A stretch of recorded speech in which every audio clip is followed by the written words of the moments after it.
Hello world, नमस्ते, welcome back to my channel. अगर आप मेरे चैनल पर न्यू हो तो मेरे चैनल को सब्सक्राइब कर लो। मैं ब्यूटी रिलेटेड और स्किन केयर रिलेटेड चीज़ें बताती हूँ जो मैं खुद करती हूँ या जो मुझे पता है और मैं शेयर कर सकती हूँ। वो सारी चीज़ें मैं इस चैनल पे लाऊंगी। प्लीज़ मेरे चैनल को सब्सक्राइब कर लीजिए और उसके साइड में बेल बटन होगा, उसको भी प्रेस कर दीजिए सो दैट मैं जब भी वीडियो डालूंगी तो आपको नोटिफिकेशन आ जाएगा यूट्यूब की तरफ से। मैंने आज टॉपिक चूज़ किया है हेयर फॉल का। लोगों को बहुत इशू होता है कि उनको बहुत हेयर फॉल हो रहा है और उनको इस चीज़ के बारे में पता नहीं चलता कि क्यों हो रहा है और उसके बाद उसका क्योर क्या है। तो आज मैं इस वीडियो में आपको 5 रीज़न्स बताऊंगी जिसकी वजह से आपको हेयर फॉल हो रहा होगा और उसको कैसे क्योर करना है, कैसे आप उसको रोक सकते हो और अपनी हेयर ग्रोथ को इम्प्रूव कर सकते हो। बिकॉज़ अगर आपकी हेयर ग्रोथ अच्छी भी है लेकिन आपको हेयर फॉल ज़्यादा होता है तो वो न्यूट्रलाइज हो जाता है और आपके बाल वैसे के वैसे ही रहते हैं, ना वो ज़्यादा बढ़ते हैं और ना ही उनकी थिकनेस बढ़ती है। तो उसी चीज़ के बारे में आज मैं इस वीडियो में डिस्कस करूँगी। And just to tell you, क्योंकि सबके हेयर टेक्सचर थोड़ा थोड़ा डिफरेंट होता है, सबका लाइफस्टाइल थोड़ा थोड़ा डिफरेंट होता है, तो जो प्रोडक्ट्स मैं यूज़ करती हूँ ज़रूरी नहीं है वो आपके लिए काम करें। आपके लिए आपके कुछ अलग प्रोडक्ट्स काम कर सकते हैं। तो इसलिए मैं इस वीडियो में प्रोडक्ट्स को मेंशन नहीं कर रही हूँ, बट स्टिल अगर आपको लगता है, आप देखना चाहते हो मेरा हेयर कट रूटीन या क्या प्रोडक्ट्स मैं यूज़ करती हूँ, क्या चीज़ मैं फॉलो करती हूँ, तो आप मुझे अलग से कमेंट सेक्शन में बता सकते हो। मैं उसके लिए एक सेपरेट वीडियो बना दूँगी, बिकॉज़ अगर मैं इसमें इंक्लूड करूँगी तो अननेसेसरी वीडियो लॉन्ग हो जाएगा। तो बिना ज़्यादा बातचीत करे हम आगे बढ़ते हैं और मैं आपको बताती हूँ कि आपको हेयर फॉल क्यों हो रहा है। Let's go. रीज़न नंबर 1, सबसे पहले आप चेक कीजिए कि आप जो शैम्पू यूज़ कर रहे हैं उसकी वजह से तो आपको हेयर फॉल नहीं हो रहा है, और ये आपको फर्स्ट सेकंड या मैक्सिमम 3 टाइम्स में पता लग जाता है कि आपको वो शैम्पू सूट कर रहा है या नहीं कर रहा है। अगर आपको सेकंड या थर्ड ही टाइम में वो शैम्पू बहुत ज़्यादा एक्सेस हेयर फॉल दे रहा है, नहाते टाइम, बाल धोते टाइम आपको एक्सेस में हेयर्स दिख रहे हैं, आपको यूजुअली इतने नहीं दिखते थे। फॉर एग्जांपल, आपने कोई नया शैम्पू लिया है और आपको अचानक से ऐसा लग रहा है कि मेरे बहुत बाल टूट गए बाल धोते टाइम, यानी कि वो शैम्पू आपको सूट नहीं कर रहा है। उसके अंदर कुछ केमिकल है जो आपके बालों के साथ रिएक्ट कर रहा है, या वो इस तरीके से कुछ कर रहा है कि आपके फॉलिकल्स में से आपके बाल लूज़ हो रहे हैं, या फिर अगर आपके बाल लेंथ पर से यहाँ से डैमेज्ड हैं तो वो उनको ब्रेक कर देगा। तो अगर ऐसा हो रहा है तो आप इमीडिएटली उस शैम्पू को चेंज कर दीजिए। शैम्पू में आपको पूरा शैम्पू ख़त्म करने की ज़रूरत नहीं होती है, सेकंड या थर्ड वॉश में ही आपको पता लग जाना चाहिए कि वो शैम्पू आपको सूट नहीं कर रहा है।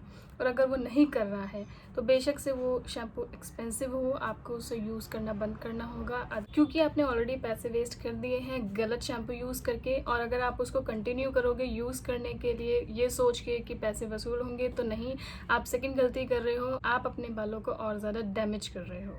सो अगर आपको सेकंड या थर्ड वॉश में दिख रहा है कि शैम्पू यूज़ करने की वजह से बाल धोते टाइम आपके बाल गिर रहे हैं ज़रूरत से ज़्यादा, लाइक जितना आप देखते थे उससे ज़्यादा हो रहा है, तो आप इमीडिएटली उस शैम्पू को यूज़ करना बंद कर दीजिए। सेकंड टिप उन लोगों के लिए है जो अपने बालों पे हेयर ड्रायर्स यूज़ करते हैं या हेयर टूल यूज़ करते हैं और हीट प्रोटेक्शन जो आपके प्रोडक्ट्स आते हैं उसको यूज़ नहीं करते हैं। अगर आप रेगुलरली हेयर ड्रायर यूज़ करते हैं अपने बालों को सुखाने के लिए, डेफिनेटली आप कर सकते हैं, पर आपको रेगुलरली हीट प्रोटेक्टेंट भी यूज़ करना होगा। जब भी आप अपना हेयर ड्रायर यूज़ करेंगे उससे पहले आपको अपने बालों पे, स्पेशली हेयर लेंथ पे, आपको हेयर प्रोटेक्शन, हीट प्रोटेक्शन लगानी होगी, वो मस्ट है। सेकेंड थिंग, जब भी आप हेयर टूल यूज़ करते हैं, लाइक आप स्ट्रेटनर यूज़ कर रहे हैं या कर्लिंग आयरन यूज़ कर रहे हैं या कुछ भी ऐसा क्रिम्पिंग मशीन यूज़ कर रहे हैं, तब भी आपको हीट प्रोटेक्टेंट लगाना मस्ट है, क्योंकि वो डायरेक्टली आपके लेंथ को टच करता है, जहाँ पे सबसे ज़्यादा डैमेज होने के चांसेस होते हैं आपके बालों के। वो ड्राई हो जाएंगे, झाड़ू जैसे दिखेंगे, उधर से मॉइस्चर सक हो जाता है, हीट यूज़ करने से उसका मॉइस्चर ख़त्म हो जाता है, जिसकी वजह से आपके बाल ड्राई दिखते हैं। तो आप अगर ऐसा कुछ हीटिंग टूल या हेयर ड्रायर यूज़ कर रहे हैं, डेफिनेटली आप कर सकते हो, रेगुलरली भी कर सकते हो, बट अगर आप हीट प्रोटेक्टेंट यूज़ नहीं करोगे तो वो डैमेज एब्सोल्युटली हो जाएंगे, आपको वो यूज़ करना ही है।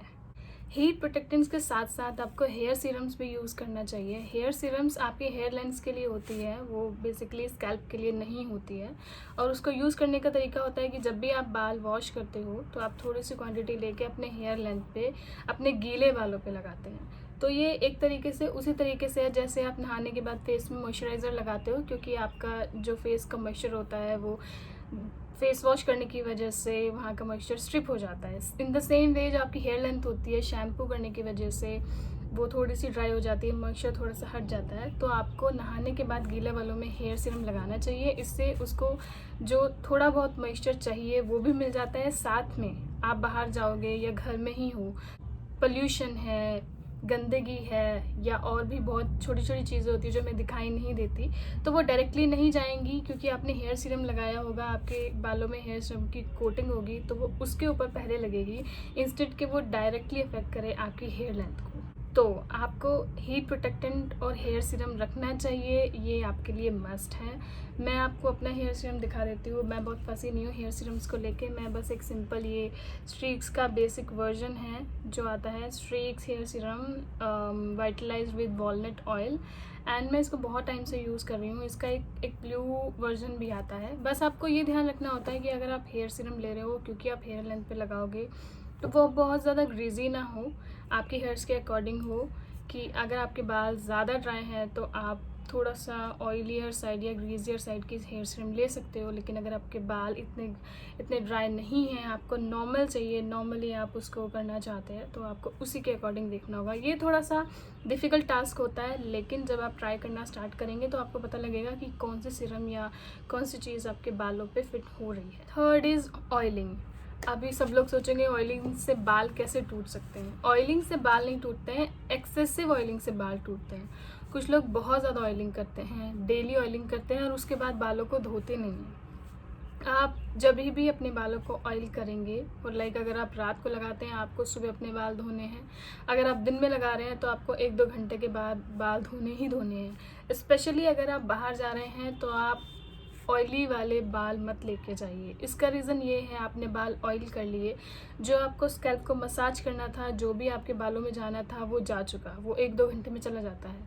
उसके बाद होता क्या है, अगर आप ऑयली बालों के साथ बाहर जा रहे हो या ऐसा कुछ कर रहे हो, तो जितना भी डर्ट पोल्यूशन है बाहर का, वो सारा आपके बालों में चिपक जाता है, आपकी हेयर लेंथ पे, स्पेशली रूट्स में चिपकने का सबसे ज़्यादा ये रीज़न होता है कि आपने ऑयलिंग की होती है। उसके साथ में कई लोगों का स्कैल्प ऑलरेडी ऑयली होता है, जैसे कि मेरा है, साथ में स्वेटिंग हो जाती है।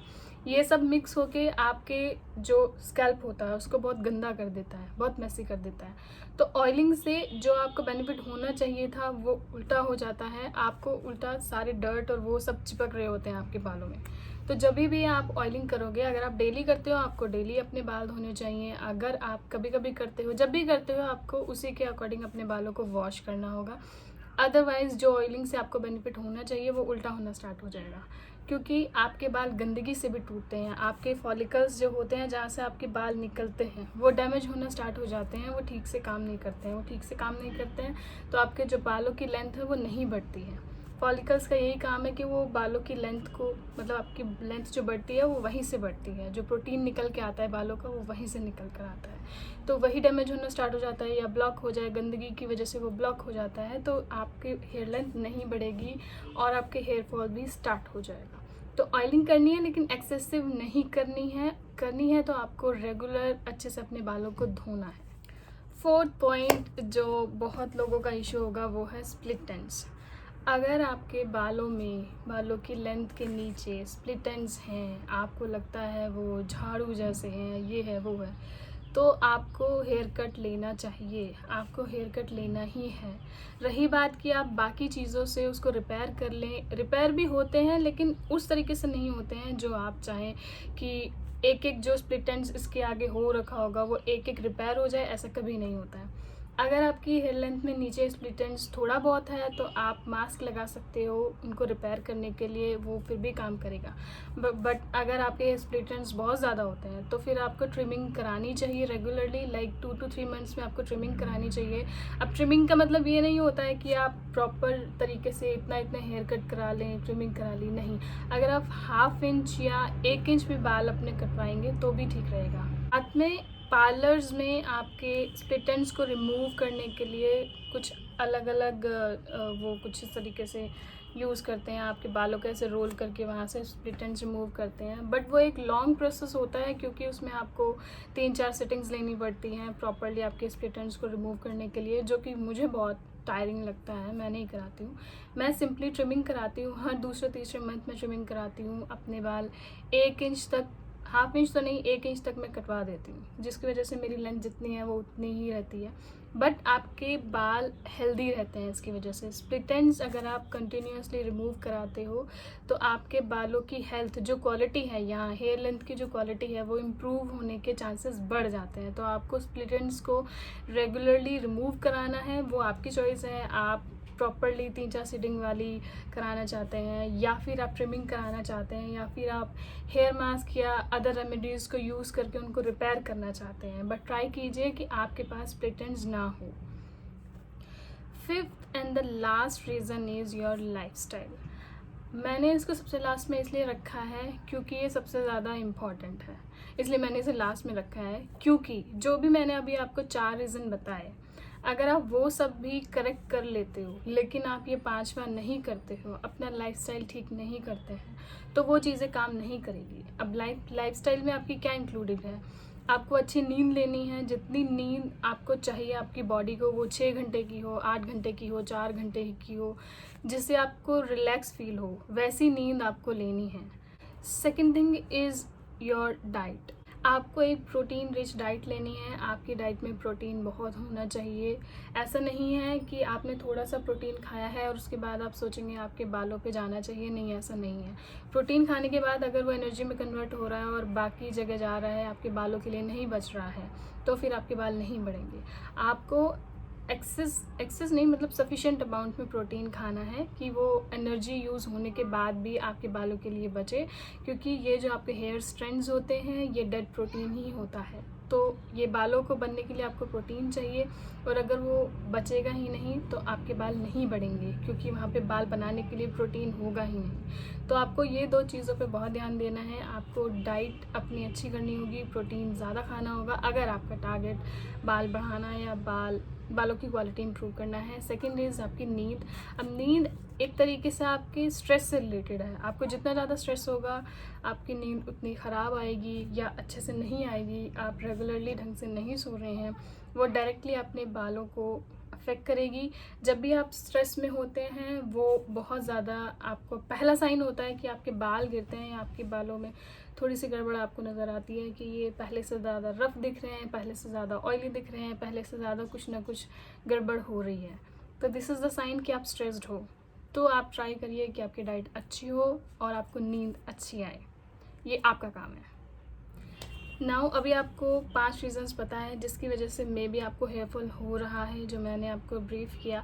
अब कुछ टिप्स हैं जो आप एक्स्ट्रा यूज़ कर सकते हो अपने बालों के लिए, उनकी क्वालिटी को इम्प्रूव करने के लिए। Starting with the first tip is do not use plastic combs. आप प्लास्टिक कॉम्स को अवॉइड करो। ट्राई करो कि आप वुडन ब्रशेज़ जो आते हैं उनको यूज़ करें, जैसे कि मैं यूज़ करती हूँ ये वेगा का वुडन ब्रश। ये वुडन ब्रश है और यहाँ ये जो इसके ब्रिसल्स हैं, यहाँ पे एक पॉइंटेड इस तरीके का बना होता है, और ये आपके स्कैल्प को बहुत अच्छे से मसाज करते हैं, बहुत अच्छे से आपके बालों को डिटेंगल करते हैं। सेकंड टिप इज़ कि अगर आपको अपने स्कैल्प को मसाज करना है तो ज़रूरी नहीं है आप हमेशा ऑयल लो या और चीज़ें लो। आप सिंपली अपने फिंगर टिप्स को यूज़ करके सोते टाइम या जब आप रिलैक्स कर रहे हो, इस तरीके से मसाज कर सकते हो, और वो सेम ब्लड सर्कुलेशन करता है जो आप ऑयल के साथ करते हैं। तो अगर आपको मसाज करना है, आप नॉर्मली बिना ऑयल के भी मसाज कर सकते हैं। There is no need to use oil.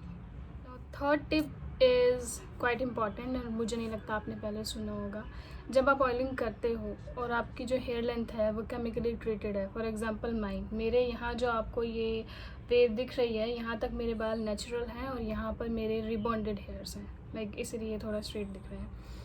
तो जब आप ऑयलिंग कर रहे हैं तो ऑयलिंग करने के बाद आपको स्कैल्प में भी लगाना होता है और हेयर लेंथ पे भी लगाना होता है, ये इंपॉर्टेंट होता है। लेकिन अगर आपके बाल केमिकली ट्रीटेड है जैसे कि मेरे, तो आप स्कैल्प में या जिस लेंथ तक आपकी नेचुरल हेयर लेंथ है वहाँ तक ऑयलिंग लगाएंगे, और यहाँ जहाँ आपके केमिकली ट्रीटेड है वहाँ आप ऑयल नहीं लगाएंगे, नहीं तो आपके बाल वहाँ से ख़राब हो जाएंगे। जब भी आप ऑयल करो तो जहाँ पे ट्रीटेड हेयर्स है वहाँ पे आप ऑयल नहीं लगाओगे। अगर आपने अभी रिबॉन्डिंग कराई है तो आपको ऑयल यूज़ करना ही नहीं चाहिए। 3-4 महीने बाद जब अपना ऑयलिंग रूटीन स्टार्ट करेंगे तो सिर्फ स्कैल्प पे लगाना है, हेयर लेंथ पे नहीं लगाना है, वरना वो ख़राब हो जाएंगे। स्पेशली जब आप धोगे तो आपको फील होगा कि हेयर लेंथ को क्या हो रहा है मेरे। वो यही होता है कि आपको जो नॉर्मल ऑयल है वो अपने ट्रीटेड हेयर्स पे नहीं लगाना है। 4th टिप जो है वो इन्फ्लुएंस्ड है हमारी मम्मियों के ज़माने की। पहले जो मम्मी लोग होते थे वो हमेशा चोटी बना के रखते थे, अपने बच्चों की भी चोटी बना के रखते थे। दादी लोग सब चोटी में ही रहते थे या जूड़े में रहते थे। वो ऐसे खुले बालों में बहुत कम रहते थे, सिर्फ ओकेजनली रहते थे। अभी हम लोग को तो हमेशा खुले बालों में रहना होता है। बट दिन में आपकी चॉइस है, आप प्लेट्स कर सकते हो, नहीं भी कर सकते हो। सोते टाइम ट्राई करो कि आप चोटी बनाओ। जितना आप चोटी बना के सोओगे आपके बाल टूटने के चांसेस कम हो जाएंगे, क्योंकि वो इधर उधर बिखरते नहीं हैं, बाकी चीज़ों के साथ अटकेंगे नहीं। जब आप सोते हैं तो वो कई बार खुद ही में ही आपस में लिपट जाते हैं। तो वो चीज़ अवॉइड करने के लिए प्लेट्स बहुत अच्छा रास्ता होता है। आपको रात को प्लेट्स करके सोना चाहिए। ट्राई कीजिए, स्पेशली अगर आपने ऑयलिंग किया है या स्कैल्प को मसाज किया है तो अपने बाकी हेयर लेंथ को चोटी बनाइए। 1 चोटी बनाइए, 2 चोटी बनाइए, फन कीजिए, और ये आपके हेयर फॉल को रोकने में डेफिनेटली हेल्प करता है। 5th टिप इज़ अपने बालों पे टॉवल नहीं यूज़ करना है। अपने बालों को जब आप रैप करोगे, गीले बालों को, जैसे आप वॉश करके आए, गीले बाल हैं, उसको हम यूजुअली जो हमारा नॉर्मल टॉवल होता है उसी को ही रैप करते हैं। वो बिल्कुल नहीं करना है, वो बिल्कुल नहीं करना चाहिए। आप ट्राई करो, आपके पास कोई कॉटन क्लॉथ है, आपका पुराना कुछ पड़ा हो, नॉर्मल आपकी टी शर्ट्स होती हैं जो आपने रिटायर कर दी हो, सॉफ्ट वाली, आप उससे अपने बालों को कवर कीजिए। उससे अपने बालों को, वेट बालों को सुखाइए, लेकिन टॉवल नहीं यूज़ करना है, क्योंकि जब आप टॉवल यूज़ करते हैं वो हार्श होता है, वो यहाँ पर अफेक्ट करता है डायरेक्टली, स्पेशली गीले बालों को आपके अफेक्ट करता है। मैं खुद टॉवल से नहीं रैप करती हूँ। मेरी एक रिटायर्ड शर्ट्स हैं जो मेरी पुरानी सॉफ्ट वाली कॉटन वाली, मैं उनको यूज़ करती हूँ, उसी से ही रैप करती हूँ और उसी से ही ड्राई करती हूँ। इस तरीके से रैप करके इस तरीके से ड्राई करती हूँ। ऐसे आपको इस तरीके से ज़ोर से ड्रैग नहीं करना है, और ना ही जो पुराने ज़माने में औरतें इस तरीके से ऐसे किया करती थी वो भी आपको नहीं करना है। आप सिंपली उसको रैप कीजिए, थोड़ी देर बाद निकाल दीजिए। ज़्यादा देर तक रैप करके भी नहीं रखना होता है बालों को, थोड़ी देर 2-3 मिनट के लिए रैप करके रखिए और उसके बाद उसको इस तरीके से पुश करके निकाल दीजिए, और उसी से ही अपने बालों को, अगर आपको ड्राई करना है, उसी से ही कीजिए। नॉर्मल यूजुअल जो आपका बॉडी टाल होता है उसको आपको हेयर्स पे यूज़ नहीं करना है। आपको एक सॉफ्ट क्लॉथ यूज़ करना है, जिसके लिए आप अपना रिटायर्ड या कोई नया भी आप स्पेशल लेना चाहते हो, फैंसी हो रहे हो तो आप ले सकते हो। तो आप ये सारे रीज़न्स को चेक कीजिए। हो सकता है इनमें से कोई एक चीज़ आप कर रहे हो या ऐसा कोई रीज़न हो जिसकी वजह से आपको हेयर फॉल हो रहा है। और जो मैंने आपको टिप्स बताए हैं वो आपको जनरली भी यूज़ करना चाहिए। उसके लिए ये नहीं है कि आपको हेयर फॉल हो रहा है या और कुछ हो रहा है, वो इन जनरल आपको टिप्स को यूज़ करना चाहिए।